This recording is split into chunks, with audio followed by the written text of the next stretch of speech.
All right, so a couple thoughts on the problems in the church that uh, when you're filtering through the internet landscape of church videos, Mormon videos, LDS videos, trying to learn and figure things out.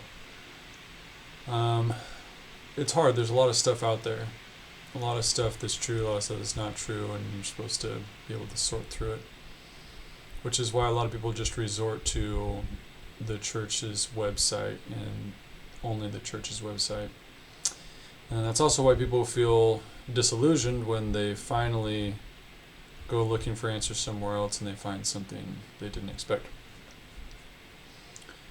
Most of that world has this weird relationship with problems where problems are thrown at the church and the church tries to solve them all. So, for example, people have questions, and every question is a problem that the church needs to solve for. So, people throw out all these questions, and the church tries to answer all the questions as fast and as efficiently as they can, or as efficiently as they want to.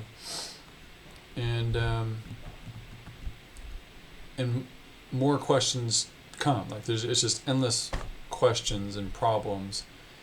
And some of the things that people get distracted by are things that are not within the scope that the church is solving for, and so it frustrates people. And I don't think I want to give us like a specific example. I just want to get to the point, and then maybe that'll help people understand why the church, in my opinion, does things the way that they do, and then why the members do the things that they do.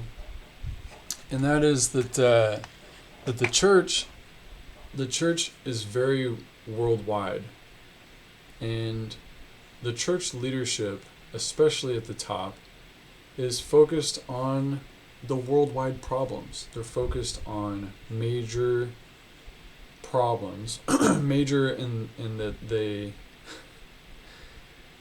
impact a lot of people, thousands and thousands of people. So we focus a lot on hunger or sheltering people. That's a lot of the main efforts that you'll see. And then when it comes to policy, they focus on policy because the policies are what affect the most people, because it affects the whole church.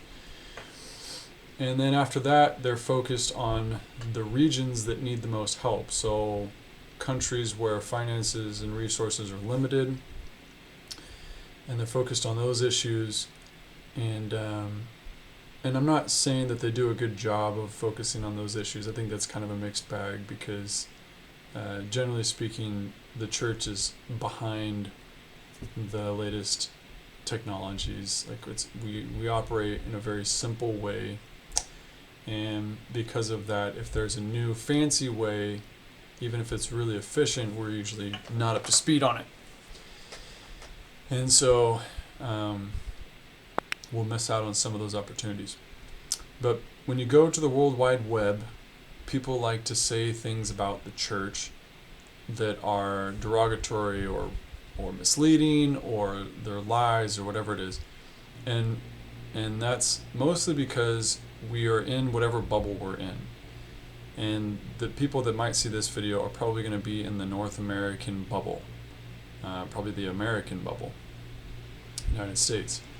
And there are definitely problems in the church. There are problems in congregations. There are problems in the United States portion of the church in North America.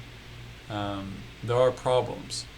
And the church oftentimes is not going to spend the time to address all of those problems because they're going to be addressing the bigger problems in a way that's more visible, and the smaller problems, like the local problems, in a way that is less visible. And that's why you see the different publications and releases and policy changes that you do, because they're focused on those big problems. So I'll give you an example. Maybe, I don't know if this is an actual example, but let's say that in North America, United States, there's a group that's really upset about some proposition or law that's on the ballot. Or maybe even like there was some scandal with like a bishop or something like that. And the church typically is not going to come out and have like a message for that thing. And it's not because they don't care. It's because if the church publishes something for that regional issue, we'll call it, for the United States, there are literally millions of people around the world that will see that and not know what it's talking about, not know the context, and it could even be confusing, especially if it's like tangentially related to people's lives somewhere else, and they're trying to like figure out how to apply the message of the church in an area where it really wasn't intended for.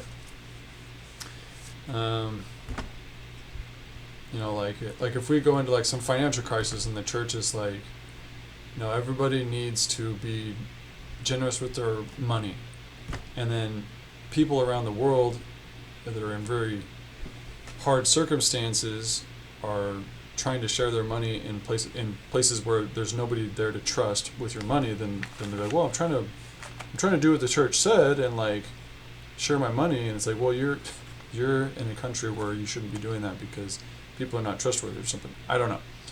Anyway, so the church messages and what they focus on tends to be the global issues, and the local, regional issues are left to the leadership of those areas. Which, you can debate as far as whether that's the right way to do it, the wrong way to do it, or whatever. But my point is that there are lots of problems in the church, and that's okay. I'm not talking about like apostate problems or anything like that. I'm talking about organizational problems, process problems. We don't have doctrinal problems or anything like that. But that a lot of those problems are easily misinterpreted as linchpins in the whole thing. And that the church isn't taking them seriously. I'm grateful that the church doesn't take those things seriously. I'm grateful that the church more or less does not express strong opinions about American politics or the world economy. For the most part, we're just trying to love and serve and be disciples of Christ. And I think there's room for them to be more involved politically, like there is doctrinal room for that. I don't know that I have a strong opinion about whether or not they should or not. I'm just grateful that I don't have a church that is constantly putting out Facebook posts that I have to defend in like controversial ways or something, because I'm not interested in doing that, and it would be very unnecessary and very distracting. I think the members do a great job of trying to solve for those problems in their own lives and then reflect that to the world, and I think that is an appropriate way to do it. A good one is the vaccination. So the church put out a statement on the vaccination, and people were trying to figure out the effects of that announcement or message. They're like, well, am I going to? Am I not? If I don't, what does it mean? If I do, what does it mean? Did they make a mistake? Was it a good idea, bad idea? And that was the church trying to solve a global problem, which they, that's their scope. Like when the church puts out a message, it's a global message because the prophet is the prophet of the world and not just the prophet of the church. So that was a global message. And then the people locally, for example, in the United States, struggled with that message because they applied a global message to the region that they were in, or even the country they're in, or even the home that they're in, and they're struggling of like, what if I think differently?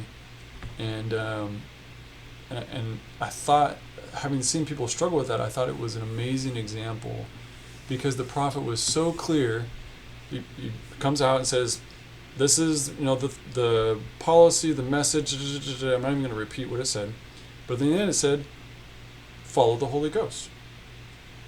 And that gives you the liberty to literally pray about it, receive your own inspiration, and make your own decision. And not feel like you're betraying, and not feel like the church is betraying anything.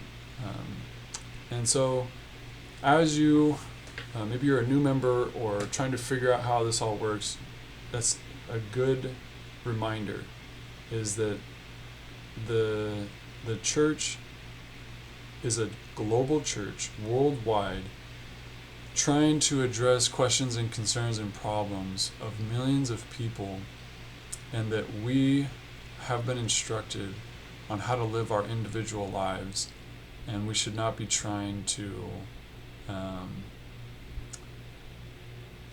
be guided by these policies or messages or whatever they are from the church in ways that don't make sense.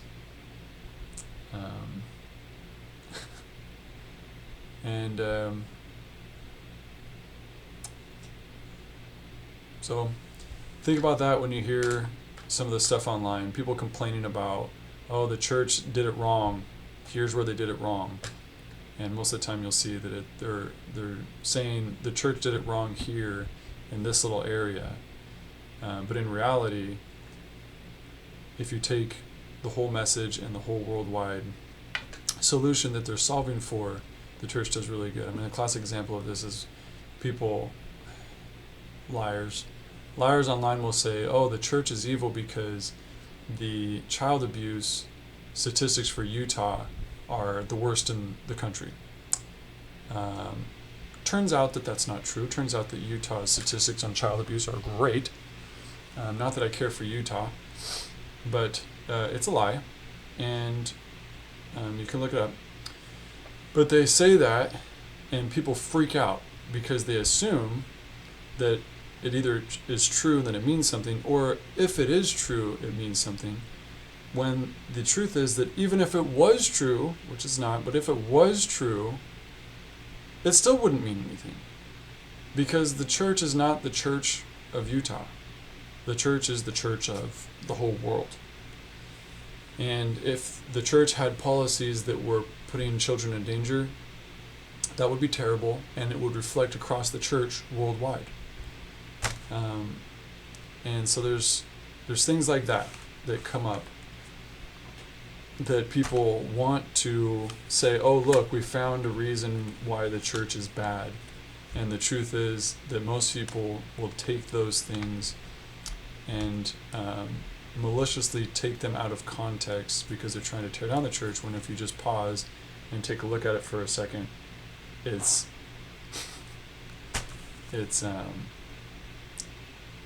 better conceptualized in a worldwide context. Another one is like 160 billion or whatever, however much money the church has.